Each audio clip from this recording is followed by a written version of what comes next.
हम पीरियड्स के कितने दिनों बाद गुस्ल कर सकते हैं?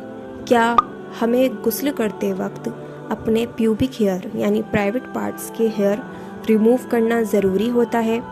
क्या गुस्ल करने के लिए कोई स्पेशल दुआ है?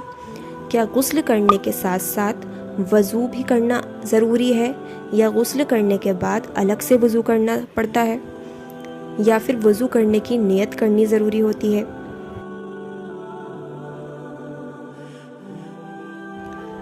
अस्सलामुअलैकुम एवरीवन।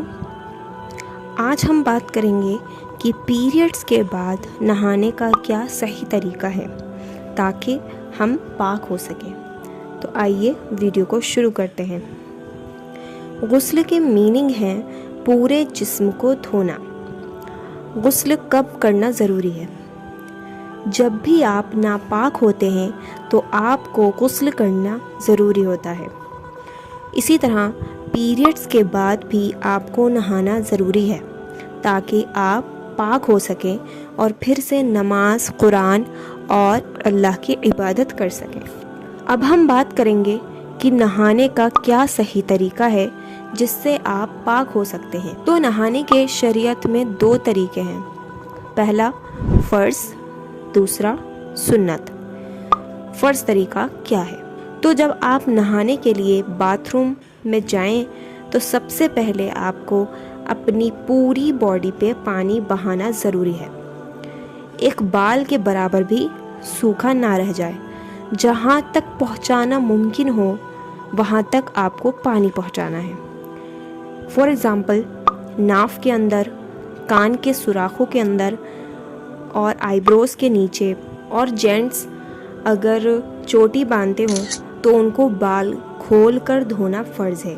लेकिन अगर किसी औरत के बाल लंबे हैं और उन्हें बार बार बाल खोलना मुश्किल हो तो उसके लिए बालों की रूट्स गीली करना ज़रूरी है, चोटी खोलना ज़रूरी नहीं। इसी तरह मर्दों के लिए दाढ़ी के बाल और दाढ़ी के नीचे की खाल का धोना भी फ़र्ज़ है। नंबर 2, आपको कुल्ली करनी है। नंबर 3, नाक में पानी डालना है जैसे कि हम वज़ू में करते हैं। ये तीनों बहुत इम्पॉर्टेंट स्टेप्स हैं। अगर आप इन तीनों में से एक भी स्टेप भूल जाएंगे तो आपका गुस्ल नहीं होगा। सो मेक श्योर कि आप जब भी गुस्ल करें तो पूरी बॉडी पे पानी बहाने के साथ साथ कुल्ली भी करें और नाक में पानी भी डालें। और अगर आप सिर्फ ये तीनों स्टेप्स कर लेंगे तो भी आप पाक हो जाएंगे और आप नमाज पढ़ सकते हैं। दूसरा तरीका है सुन्नत तरीका।